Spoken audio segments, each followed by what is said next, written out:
what relatable leadership really means at work. When people hear the phrase relatable leadership, they often assume it's about being liked or being casual or maybe lowering the standards or our boundaries, and that it's about being the fun leader or the one who overshares or the leader that actually avoids the hard conversations. And that misunderstanding costs our team's trust, engagement, connection at work. Here's why this matters now. Most of the leadership challenges I see today are not about competence.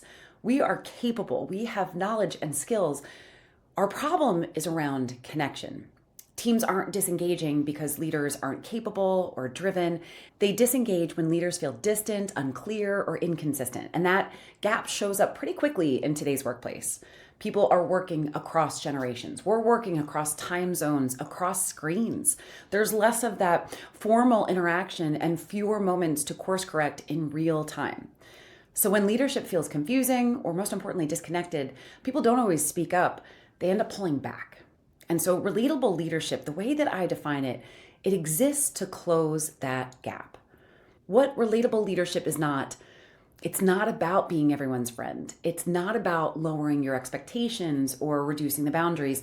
And it's not about turning leadership into therapy. While I do want you to speak to your teams and have them be able to come to you when they have challenges.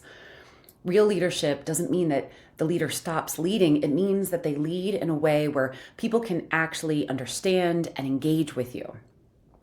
So here's what it really, really is. It's about being clear and human and intentional in how you show up. Clear so people know what matters and what's expected. What matters to you, what's expected of them. Human so people feel respected, not just managed. And intentional so your leadership is not happening by accident. When leadership is relatable, people don't have to guess where they stand. They don't have to decode messages or read between the lines. They can focus all of their energy on their work instead of any relationship tension or issues within their teams. Here's what it looks like in practice. Relatable leadership, it starts in those small, everyday moments, like so many of the things that make a big impact, right? It shows up in our presence, being fully present in our conversations instead of multitasking through it. And I get it, you have a lot going on.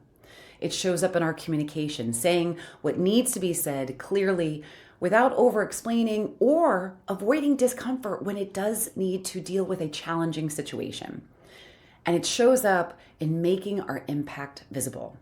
We have to help people understand how their work matters and where it fits and where they fit in. These moments don't require charisma. It's not all about likability.